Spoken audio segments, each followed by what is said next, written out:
December 15, 2025 காலையில் 9 மணிக்கு ஒரு தெருவில் உள்ள ட்ரைனேஜ் பக்கத்தில் ஒரு குரூப் ஆஃப் தெருநாய்கள் என்னத்தையும் போட்டு கடிச்சு இழுத்துக்கிட்டு இருக்கு.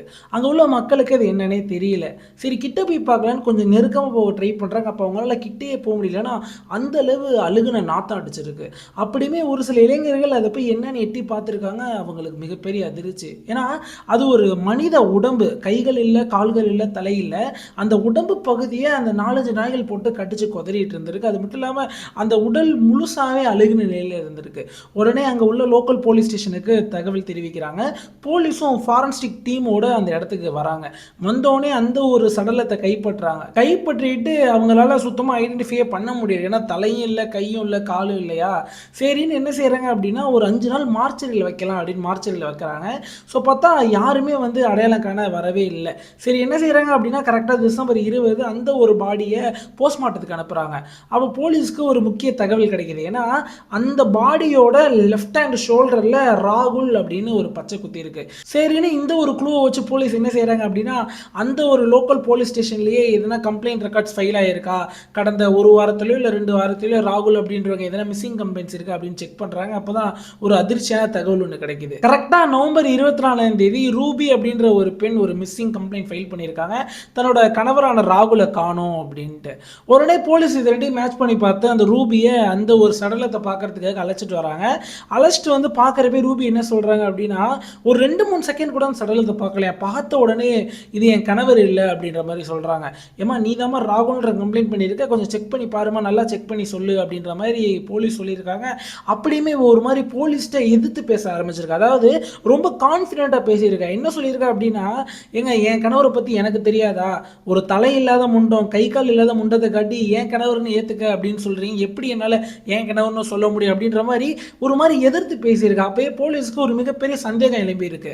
ஏண்டா நீ ஒரு கணவன் காணா போயிட்டா நீ ஒரு சோகத்தில் இருக்கணும், ஒரு துக்கத்தில் இருக்கணும், அது எதுவுமே இல்லாமல் நீ என்ன கான்ஃபிடென்ட்டாக போலீஸ்டே சண்டை போட்டுட்டு இருக்க அப்படின்ட்டு போலீஸ் அனலைஸ் பண்ணிட்டு இன்வெஸ்டிகேஷன்லாம் பண்ண ஆரம்பிக்கிறாங்க. அப்போதான் ஒரு அதிர்ச்சியான தர்ம சங்கடமான விஷயம் தெரிய வருது. இந்த ரூபி அப்படின்றவளுக்கும் இவளோட தம்பின்னு சொல்லிக்கிட்டு ஒருத்தன் அந்த கேரக்டர் அந்த வீட்டில் இருப்பான், அவனுக்கும் உள்ள ஒரு கேவலமான விஷயமும் இதனால நடந்த கொலையை பற்றி தான் இந்த கதையில் நம்ம கேட்க போகிறோம்.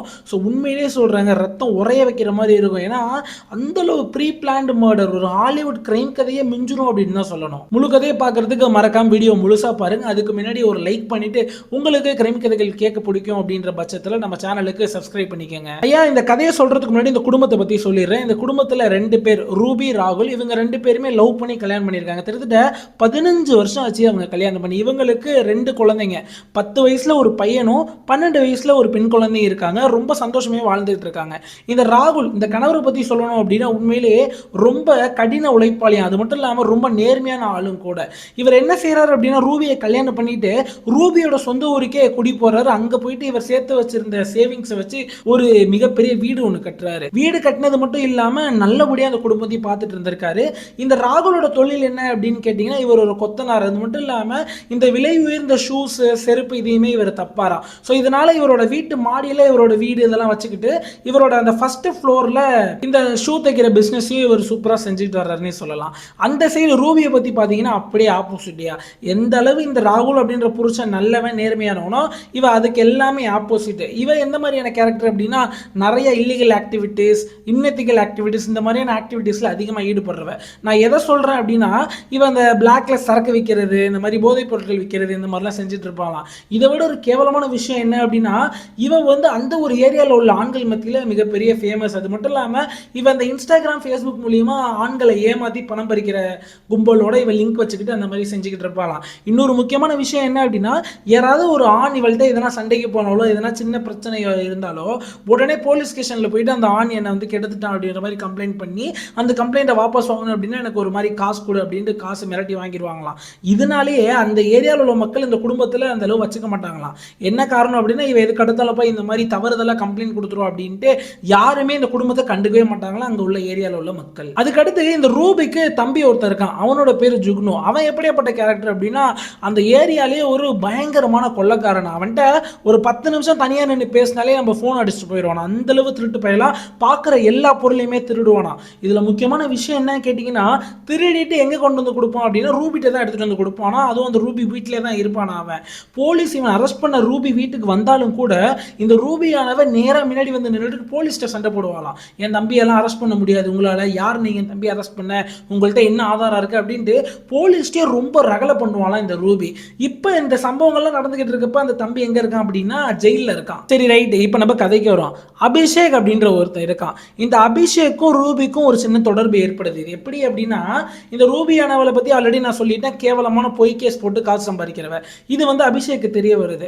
இந்த அபிஷேக்கு ஒரு மிகப்பெரிய பிரச்சனை நடந்துகிட்டு இருக்கு அவனோட ஊர்ல. என்ன பிரச்சனை அப்படின்னா, ஒரு நிலத்தகராறு. இந்த நிலத்தகராறுல அபிஷேக் என்ன செய்யறான் அப்படின்னா, அந்த ஆப்போசிட் பார்ட்டியை அசிங்கப்படுத்தி ஆகணும் அப்படின்றதுனால ரூபியை மீட் பண்றான். ரூபியை மீட் பண்ணி, இந்த பாருமா எனக்கு இந்த மாதிரி நில பிரச்சனை போயிட்டு இருக்கு, அது நல்லபடியா முடியும்னா அந்த என்னோட ஆப்போசிட் பார்ட்டியை அசிங்கப்பட்டு ஆகணும், அவனுக்கு மட்டும் அசிங்கம் வந்துருச்சுன்னா உனக்கு நான் 1.5 லட்சம் ரூபாய் பணம் கொடுத்துறேன், அதனால உன்னால என்ன செய்ய முடியுமோ அதை செய்யுமா அப்படின்ற மாதிரி ரூபிட்ட சொல்றான்.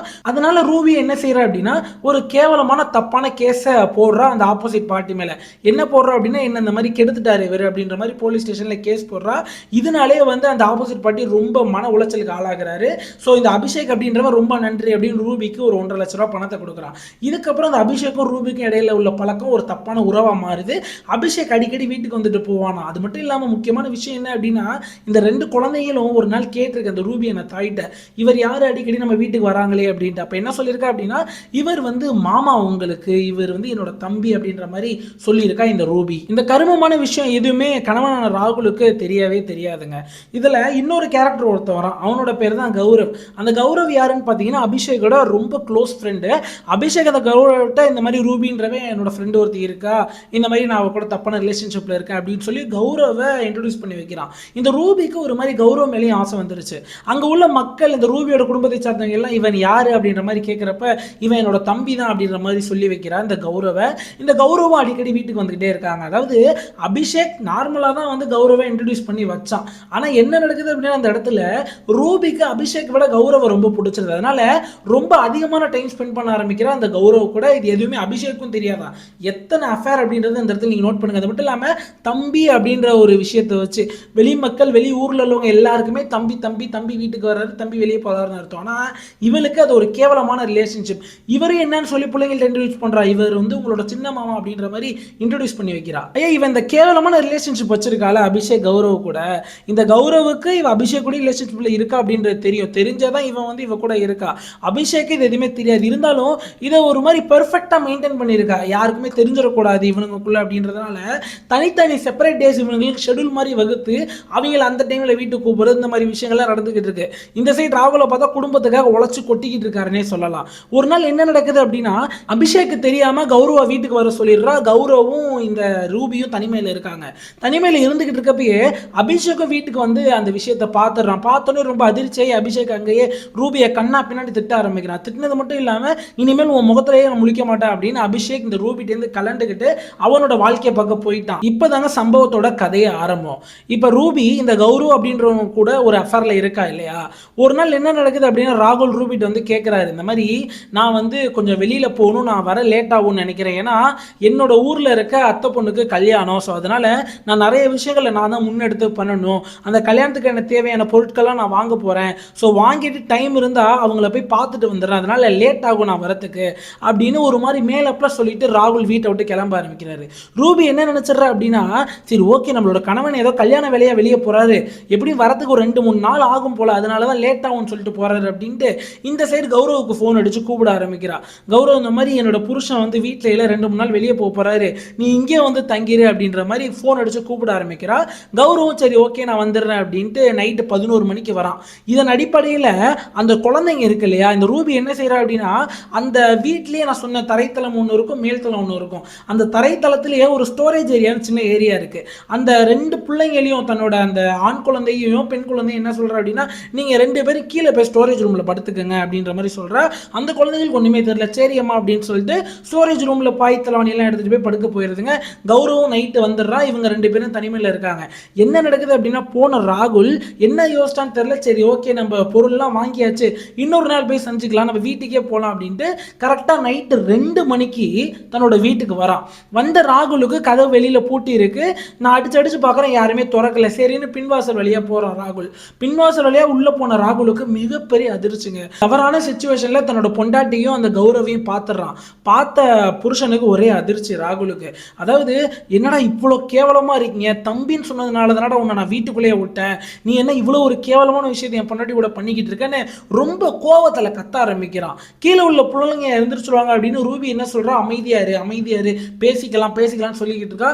இதுக்கு மேல என்னடி அமைதியா இருக்குது, நான் என் குழந்தைகள் அழைச்சிட்டு நான் எங்கன்னா கிளம்பிடுறேன், உண்மையிலேயே உன் கூட இனிமேல் நான் வாழ மாட்டேன் அப்படின்னு பேசிக்கிட்டு இருக்கான். ரொம்ப ஒரு மாதிரி ஆர்குமெண்ட் நடந்துகிட்டே இருக்கு அந்த இடத்துல. ரூபி ஒரே ஒரு விஷயம் சொல்றாங்க அந்த கௌரவட்ட, இவனை எப்படியாவது கொண்டு வெளியே விட்டுறாத அப்படின்ற ஒரு வார்த்தையை சொல்றா. கௌரவ் என்ன யோசிச்சான்னு தெரியல, கீழே இருக்க ஒரு ராடு கம்பி எடுத்து மட்டுன்னு மண்டையிலே அடிக்கிறான் ராகுல் மண்டையில. ராகுல் அப்படியே நில குழஞ்சு போய் கீழே உருவாரு. இருந்தாலும் ராகுலுக்கு உயிர் இருக்கு, எந்த அளவுக்கு பெரிய காயங்கள் ஆகல, மண்டை உடஞ்சு ரத்தம் தான் ஊத்திக்கிட்டு இருக்கு. அந்த ரத்தத்தோட எந்திரிச்சு ரூபியை பார்த்து கேள்வி கேட்கிறாரு, என்னம்மா உன்னை நான் எப்படியோ நினைச்சேன், நம்மளோட வாழ்க்கையை யோசிச்சு பாரு, நம்ம திருமணம் பண்ணி 15 வருஷம் ஆயிருச்சு, என்ன புரிஞ்சுக்கிட்டது இவ்வளவுதானா அப்படின்ற மாதிரி ராகுல் அந்த ஒரு சோகத்திலே கேட்கிற, அதாவது அடிச்சுட்டு விட்டுருவாங்க போல அப்படின்ற மாதிரி நினைச்சு பொண்டாட்டிட்ட பாசமா பேச ஆரம்பிக்கிறான். என்ன தெரியுமாங்க அவ பண்ணா, அந்த ரூம்ல உள்ள சுத்தியில எடுத்து, அதுவும் அந்த சுத்தியில் வந்து ராகுல் அந்த ஷூ தப்பான்னு சொன்னா அதுக்கு பயன்படுத்துற சுத்தியில், அதை எடுத்து 58 தடவை ராகுல் மண்டையிலே அடிச்சிருக்கா உயிர் போகிற வரை. அதுவும் நெஞ்சு மேலே உட்காந்து அடி அடின்னு அடிச்சிருக்கா, 58 தடவை அடிச்சிருக்கா. ராகுலோட உயிர் அந்த இடத்திலே போயிருது. இந்த விஷயம் எல்லாமே நைட்டு 2-2:30 மணிக்கு நடந்துகிட்டு இருக்கு.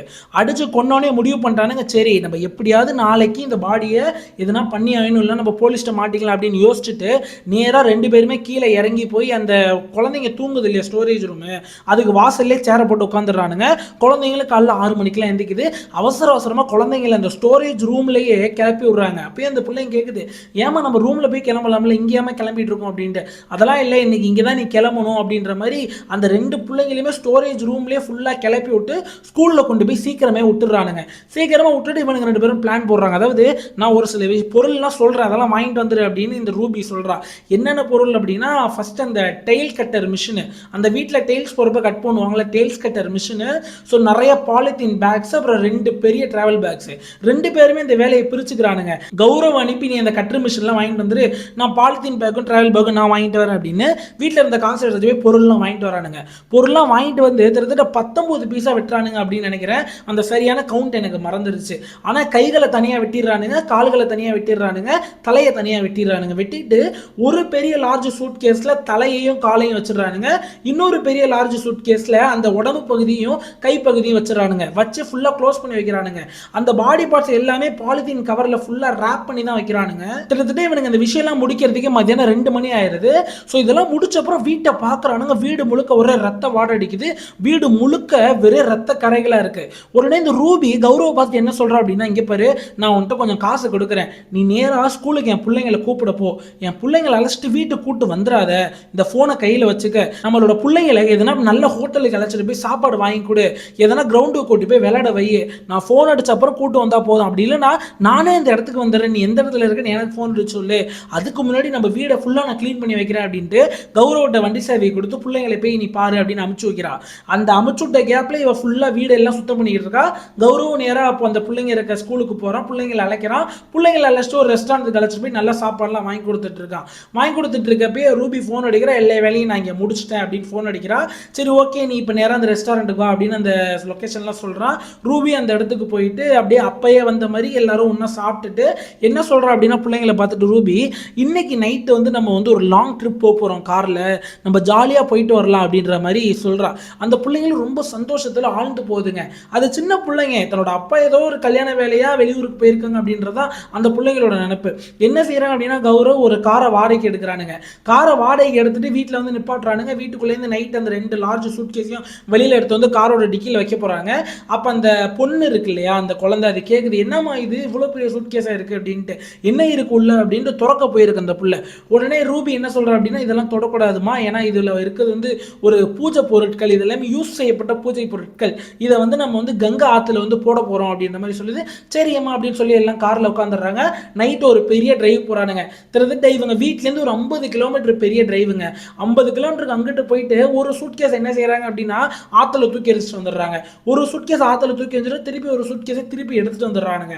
எடுத்துட்டு வந்துட்டு கௌரவ் என்ன சொல்கிறான்னா, நீ பிள்ளைங்களை போய் தூங்க வை, நான் இதை வேற எங்கன்னா போட்டுட்டு வந்துடுறேன், ரெண்டையும் ஒரே இடத்துல நம்ம போடக்கூடாதுன்னா ஒன்று மட்டும் போட்டு ஒன்று எடுத்துட்டு வந்தோம் அப்படின்ற மாதிரி சொல்லிட்டு இவன் என்ன செய்கிறா, ரூபி இந்த சைடு பிள்ளைங்களை அழைச்சி போய் திருப்பி ஸ்டோரேஜ் ரூம்லேயே தூங்க வைக்கிறா. ஏன்னா அந்த வாடகைகள் இன்னும் அந்த ரூமில் இருக்குது, அதனால ஸ்டோரேஜ் ரூம்லேயே தூங்க வச்சுட்டு இருக்கா. இந்த இந்த கௌரவ் என்ன செய்யறான் அப்படின்னா அந்த ரெண்டாவது பொட்டி எடுத்துட்டு போய் ட்ரைனேஜில் போடுறான். நான் முன்னாடியே சொன்னேன்ல, அந்த பொட்டியில தான் உடம்பும் கைகளும் இருந்திருக்கு. அந்த பொட்டியை ட்ரைனேஜில் போட்டு இவன் வீட்டுக்கு வந்துடுறான். இப்போ இந்த சம்பவம்லாம் எப்போ நடக்குது அப்படின்னா நவம்பர் 18ஆம் தேதி நடந்துகிட்டு இருக்கு. கரெக்டாக ஒரு 5 நாளுங்க ஒரே ட்ராமா போடுறாங்க. உள்ள ஊர் மக்களுக்குலாம் தெரியுற மாதிரியே என் புருஷன் எங்கே போனான்னு தெரியல, ரொம்ப நாளாக காணோம் அப்படின்ற மாதிரி தேடிக்கிட்டு இருக்கு. அது மட்டும் இல்லாமல் பிள்ளைங்களையும் ஒரு மாதிரி புருஷன் காணாமல் போயிட்டாரு அப்படின்றத பிள்ளைங்களை நம்ப வைக்கலாம். ஏன்னா நாளைக்கு இன்வெஸ்டிகேஷன் வந்துட்டா பிள்ளைங்களை கூப்பிட்டு இன்வெஸ்டிகேட் பண்ணுவாங்க. குழந்தைங்க மாற்றி மாற்றி பேசிடுச்சுன்னா நம்மள போலீஸ் பிடிச்சிடும் அப்படின்ட்டு குழந்தைகள்ட்ட என்ன சொல்ற அப்படின்னா இந்த மாதிரி உங்க அப்பாவை காணோம், எங்கேயோ ஓடி போயிட்டாரு அப்படின்ற மாதிரி அந்த பிள்ளைங்களை நம்ப வைக்கிறா. பிள்ளைங்களை நம்ப வைக்கிறது மட்டும் இல்லாமல் அந்த பிள்ளைங்களை அழைச்சிட்டு போய் இவர் வேலை செஞ்ச இடத்துல போய் பார்க்கறது, அந்த பிள்ளைகளை அழைச்சிட்டே நாள் முழுக்க தேடுறது, ஸ்கூலில் லீவ் போட்டு இந்த மாதிரியான விஷயங்கள்லாம் பண்ணிக்கிட்டு இருக்கா. பயங்கரமான ட்ராமா குயின்னே சொல்றாங்க அந்த ரூபி. ஊர் ஃபுல்லாகவே ட்ராமா போட்டுட்டு இருக்கா புருஷனை காணும்னு. சரி, நாங்கள் அக்கம் பக்கம் உள்ள எல்லாருமே ரொம்ப கவலையில் இருக்காங்க, என்ன நல்ல மனுஷன் திடீர்னு காணாம போயிட்டாருன்னு, நீ ஒரு போலீஸ் கம்ப்ளைண்ட் கொடுத்துருமா அப்படின்னு சொல்றாங்க. நவம்பர் 24ஆம் தேதி போலீஸ் ஸ்டேஷன்ல போய் போலீஸ் கம்ப்ளைண்ட்டும் பதிவு பண்றா. ஐயா, இப்பதான் நான் முதல்ல ஒரு கட்ட சொல்லியிருந்தேன்ல, போலீஸ் இந்த ரூபியை கூப்பிடுறாங்க, இன்வெஸ்டிகேஷனை ஸ்டார்ட் பண்றாங்க. ஆனா ரூபி என்ன செய்யறா, இது என் புருஷனோட உடம்பு இல்லை அப்படின்னு மறுக்கிறா. போலீஸ் அப்ப விட்டுட்டாங்க. அதுக்கப்புறம் போலீஸ் என்ன செய்யறாங்க அப்படின்னா ரூபிட்ட, சரி நீ உன்னோட புருஷன் இல்லைன்னு சொல்லிட்டேல, உன்னோட புருஷனை கண்டுபிடிக்கணும்னா உன்னோட புருஷனோட ஒரு சில போட்டோகிராஃப்ஸ் வேணும் அப்படின்னு சொல்றாங்க. ஒரு 2-3 போட்டோவை கொடுக்குறா. இதெல்லாம் பார்த்தாது எங்களுக்கு நிறைய போட்டோஸ் வேணும் அப்படின்ற மாதிரி சொல்றாங்க. சரி, ரூபி இன்னும் நிறைய போட்டோஸ் கொடுக்க ஆரம்பிக்கிறா. அப்பதான் போலீஸுக்கு ஒரு பயங்கரமான க்ளூ கிடைக்குதுங்க. அதாவது அந்த ஒரு உடம்பை மட்டும் எடுத்தாங்கல்ல அந்த ட்ரைனேஜ்ல இருந்து, அப்பயே ஒரு டிஷர்ட் பீஸுமே அந்த உடம்பு மேல இருந்துச்சு. அந்த டிஷர்ட் பீஸ்ல என்ன போட்டுருந்துச்சு அப்படின்னா டைம் ஃபார் சேஞ்ச் அப்படின்ற ஒரு இங்கிலீஷ் வாக்கியம் அந்த டிஷர்ட்ல இருந்துச்சு. இது எல்லாமே போலீஸ் முன்னாடியே போட்டோகிராஃப்லாம் எடுத்து வச்சிருந்திருக்காங்க. இந்த ரூபி ஷேர் பண்ணல ஒரு சில போட்டோஸ், அந்த ஒரு சில போட்டோஸ்ல ஒரே போட்டோல மட்டும் அந்த இவரோட கணவரான ராகுல் அந்த டைம் ஃபார் சேஞ்ச் அப்படின்ற ஒரு வாக்கியத்தோட ஒரு டிஷர்ட் போட்டிருக்காரு. இதை வச்சுதான் போலீஸ் கன்ஃபார்மே பண்றாங்க, கண்டிப்பா இது ராகுலோட டெட் பாடி தான், இவ தான் என்னமோ பண்ணியிருக்கா அப்படின்றத பர்ஃபெக்டா கன்ஃபார்ம் பண்ணிட்டாங்க. ஆனா எல்லாம் யோசிச்சு பாருங்களேன், சும்மா நம்ம இந்த மாதிரி போட்டோகிராஃப்ஸ் வச்சு நம்ம சொல்லிட முடியாது இல்லையா? ஸோ இதனாலே திருப்பி ரூபியை கூட்டு இன்வெஸ்டிகேட் பண்றாங்க. அப்ப இந்த விஷயத்தெல்லாம் சொல்லும் போது ரூபி என்ன சொல்றா அப்படின்னா, இங்க பாருங்க உங்களுக்கு பாடி கிடைச்சிருச்சு, ஆமா கரெக்ட் தான், இத பாடியை வச்சு இதுதான் என் கணவர்னு உங்களால எப்படி ஐடென்டிஃபை பண்ண முடியும்? அதுக்கு தான் தலையும் இல்லை, கால் இல்லை, கையும் இல்லை, அப்புறம் எப்படி என்ன அரெஸ்ட் பண்ண முடியும் உங்களால? என்ன அரெஸ்ட் பண்ணாலும் கூட கோர்ட்ல எப்படி போய் நிரூபிப்பீங்க அப்படின்ற மாதிரி ரொம்ப எகத்தாளமா பேசியிருக்காங்க. நான் முன்னாடியே சொன்ன இவ ஒரு கேவலமான கேரக்டர். இவளுக்கு இந்த கேஸ் இதெல்லாம் சாதாரண விஷயம் இல்லையா? ஏன்னா தம்பி அரெஸ்ட் பண்ண வந்தப்பே போலீஸ்ல சண்டை போடுறவ, இன்னொன்னு பொய்யான கேஸை போட்டு காசு பறிக்கிறவ, இவளுக்கு என்ன யோசிச்சிருக்கா அப்படின்னா அந்த அளவு படிப்பறிவு இல்லை போல, இந்த டிஎன்ஏ டெஸ்ட் இதெல்லாம் பத்தி இவளுக்கு தெரியல போல. இதனாலேயே தலையில்லாத கைகால் இல்லாத முண்டத்தை எப்படி நீ ஒரு சாட்சியா சொல்லி என்னை எப்படி அரெஸ்ட் பண்ணுவ, அரெஸ்ட் பண்ணாலும் கூட எப்படி நீ கோர்ட்ல நிரூபிப்பே அப்படின்ட்டு போலீஸ்டே கான்ஃபிடென்ட்டா சேலஞ்ச் பண்ணியிருக்காங்க. இன்வெஸ்டிகேஷன் பண்ணப்ப போலீஸ் சும்மா இருப்பாங்களா, டிஎன்ஏ டெஸ்ட் எடுக்க ஆரம்பிக்கிறாங்க. அதாவது இந்த 2 குழந்தைங்க இருக்காங்களா, அவங்களோட டிஎன்ஏவும் அந்த சரவத்தோட டிஎன்ஏவும் மேட்ச் ஆகுதா அப்படின்றத பாக்குறாங்க. அந்த டிஎன்ஏ மேட்ச் ஆகுது. ரெண்டாவது இவளோட வீட்டுக்கு போயிட்டு எதனா கிடைக்குதா அப்படின்றத பாக்குறாங்க. அப்ப நிறைய விஷயம் கிடைச்சிருக்குங்க. ஃபர்ஸ்ட் விஷயம் என்ன கிடைக்குது அப்படின்னா ஒரு ராடு கிடைக்குது. அதாவது இவ அந்த ராடை வச்சு அடிச்சுட்டு அந்த ராடை கழுவிலாம் இருக்காளுங்க. ஆனா அந்த பிளட் செல்ஸ்னு ஒன்று இருப்போம்ல, அதை யாருனாலையும் கழுவ முடியாதுல்ல, இவங்க அதுல பிளட் செல்ஸையும் கண்டுபிடிக்கிறாங்க. அது மட்டும் இல்லாம அந்த பிளட் செல்ஸ் ராகுலோடது அப்படின்றதையும் கண்டுபிடிக்கிறாங்க. ரெண்டாவது விஷயம் என்னன்னா, எல்லாமே முடிச்சுட்டு இவ போய் குளிப்பால பாத்ரூம்ல, எப்படியா இருந்தாலும் கையில உடம்புல ரத்தம் இருக்குல்ல, அப்ப பாத்ரூம்ல எதனா இருக்கும் அப்படின்னு யோசிக்கிறாங்க. பாத்ரூம்ல போய் கீழே ஃபுல்லா சர்ச் பண்ணி பாக்குறாங்க. இவங்களால கண்டுபிடிக்க முடியல, ஏன்னா பெர்ஃபெக்ட்டா க்ளீன் பண்ணியிருக்காங்க அந்த ஆசிட்லாம் போட்டு. சரின்னு அப்ப என்ன யோசிக்கிறாங்க, அங்க ஒரு பெரிய ஹீட்டர் இருந்திருக்கு. அந்த ஹீட்டர்ல எதனா சாம்பிள்ஸ் கிடைக்குதான்னு பாக்குறப்ப அந்த ஹீட்டர்லயும் பிளட் சாம்பிள்ஸ் இருந்திருக்கு. யாரோடது? ராகுலோடது. ரெண்டாவது விஷயம் கண்டுபிடிச்சிட்டாங்களா. மூணாவது விஷயம், நிறைய இடத்துல வீட்டுக்குள்ள ராகுலோட பிளட் ஸ்டெயின்ஸ் இருந்திருக்கு. அதையுமே பயங்கரமா கண்டுபிடிச்சு இவளை அரெஸ்ட் பண்ணி இப்ப ஜெயிலையும் போட்டாங்க. எந்த அளவு கேவலமான கதையா இருக்கு அப்படின்றத பாருங்களேன். கிட்டத்தட்ட லவ் பண்ணி நல்லபடியா 15 வருஷம் கல்யாண வாழ்க்கை வாழ்ந்துருக்காங்க. அவன் 1 வருஷத்துல டிவோர்ஸ் வாங்குறான், 2 மாசத்துல டிவோர்ஸ் வாங்குறான். இவனுங்களை பாருங்களேன், 15 வருஷம் வாழ்ந்துட்டு தன்னோட புருஷனுக்கு எப்படி இப்படிப்பட்ட துரோகம் பண்ண முடிஞ்சு அப்படின்றது எனக்கு சத்தியமா தெரியவே இல்லை. இன்னொரு விஷயம், இந்த புருஷன் ரொம்ப கண்மூடித்தனமா தன்னோட ஒய்ஃபை நம்பிட்டாரு. மூணாவது விஷயம் என்ன அப்படின்னா, வெளி ஆட்களை முதல்ல வீட்டுக்குள்ளே சேர்க்க கூடாதுங்க. யாருங்க அவன் அபிஷேக், யாருங்க அவன் கௌரவ், எவனையோ கொண்டு வந்து தம்பின்னு சொன்னா வீட்டுல சேர்த்துக்கிறது அப்படின்றது ஒரு மிகப்பெரிய கேள்வியா இருக்கு. பாவம் இப்ப கடைசியில கஷ்டப்படுறது யாரு அப்படின்னா அந்த 2 குழந்தைங்க தான். பாவம் அந்த பிஞ்சு குழந்தைகளுக்கு என்ன தெரியும், ஒண்ணுமே தெரியாது. யோசிச்சு பாருங்களேன், இப்ப இந்த அம்மா கறி செஞ்சுட்டு போயிட்டா, என்ன எப்படியுமே நாளைக்கு அந்த கௌரவோ அபிஷேக்கோ இந்த குழந்தைகளை பார்த்துக்க போறது கிடையவே கிடையாது. ஏன்னா அவனுங்களே உடம்புக்காக தான் யாரு ரூபிட்ட பழகினவனுங்க. இந்த ரூபியும் ஒழுங்கா பார்த்துக்க முடியாது சமுதாயத்துல. யோசிச்சு பாருங்க, முதல்ல வெளியில வந்தாதான் இவ்வளவு கொடூரமா கொலை பண்ணிட்டு கண்டிப்பா போய் ஜெயில போய் கம்பி தான் போறா. இந்த 2 குழந்தைங்க வளர்றத பாருங்களேன். என்னதான் அந்த குழந்தைங்க நல்லபடியாக வளர்ந்தாலுமே சுற்றி உள்ள மக்கள் எல்லாம் நம்ம எவ்வளோதான் நம்ம வந்து எல்லாருமே நல்ல மக்கள்னு சொன்னாலும் எல்லாமே இந்த 2 குழந்தைங்களை பார்க்குற கண்ணோட்டமே இவங்க மாதிரி ஒரு கேவலமான தாய்க்கு பிறந்த குழந்தைகள் தானே அப்படின்னு தான் பார்ப்பானுங்க. நீங்கள் பார்க்க மாட்டீங்க, நான் பார்க்க மாட்டேன். ஆனால் இப்படியான மக்கள் இருக்காங்க, நம்ம ஒன்றுமே பண்ண முடியாது. இந்த சமுதாயத்தில் சும்மாவே ஒரு பெண் குழந்தை நல்லபடியாக வளர்றதே 1008 பிரச்சனை இருக்குது. இதில் இந்த குழந்தைங்களோட வளர்ச்சியை பற்றி யோசிச்சு பாருங்க, உண்மையில் ரொம்ப பயமாக இருக்குது. கண்டிப்பாக கவர்மெண்ட் எதனா அந்த 2 குழந்தைங்களுக்கு பண்ணுவாங்க அப்படின்றத நம்புவோம். சரிங்க, இன்னொரு முக்கியமான விஷயம் என்ன அப்படின்னா, என்னோட சேனல் இப்போ தாங்க ஒரு சின்ன சேனல், இப்போ தான் வந்து ஒரு 5000 சப்ஸ்கிரைபர் இருக்குது. அதாவது நீங்கள் நிறைய பேர் சொல்கிறீங்க இந்த மாதிரி நல்லாவே இல்லை, போரிங்காக இருக்குது, வீடியோ போடாத அப்படின்ட்டு. என்ன பண்ணுறது, ஏதோ எனக்கு பிடிச்சிருக்கு இந்த யூடியூப்பில் எதனா பண்ணணும் அப்படின்ட்டு, அதனால தான் வீடியோ பதிவு போட்டுட்ருக்கேன். ஸோ கண்டிப்பாக நான் ஏற்றுக்கிறேங்க, எனக்கு அந்தளவு பேச தெரியாதான், அந்தளவு போர்வையாக பேச தெரியாதான், என் வாய்ஸு சரி இருக்காது தான். நான் போக திருத்திக்கிறேன். இப்போ தான் ஆரம்பிச்சிருக்கோம், 5000 சப்ஸ்கிரைபர் தான் இருக்காங்க. கண்டிப்பாக நான் போய் என்னால் முடிஞ்சளவு நல்லபடியாக வீடியோ போட ட்ரை பண்ணுறேன். ஒருவேளை என்னோட குரல் பிடிக்கல, நல்லாவே இல்லை அப்படின்னு சொல்கிறவங்களுக்கு என்னோட மிகப்பெரிய மன்னிப்பை நான் கேட்டுக்கிறேன். உங்களை வந்து என்னால் சாட்டிஸ்ஃபை பண்ண முடியல. கண்டிப்பாக சப்ஸ்கிரைப் பண்ணி வச்சுக்கோங்க, ஒரு நாள் நீங்களும் சாட்டிஸ்ஃபை ஆவீங்க. என்ன நம்புனீங்க அப்படின்னா ஒரு லைக் பண்ணிவிட்டு மறக்காமல் கமெண்டில் ட்ரை பண்ணடா மாப்பிள்ள அப்படின்ற மாதிரி கமெண்ட் எதனா போட்டு விடுங்க. நன்றி, வணக்கம்.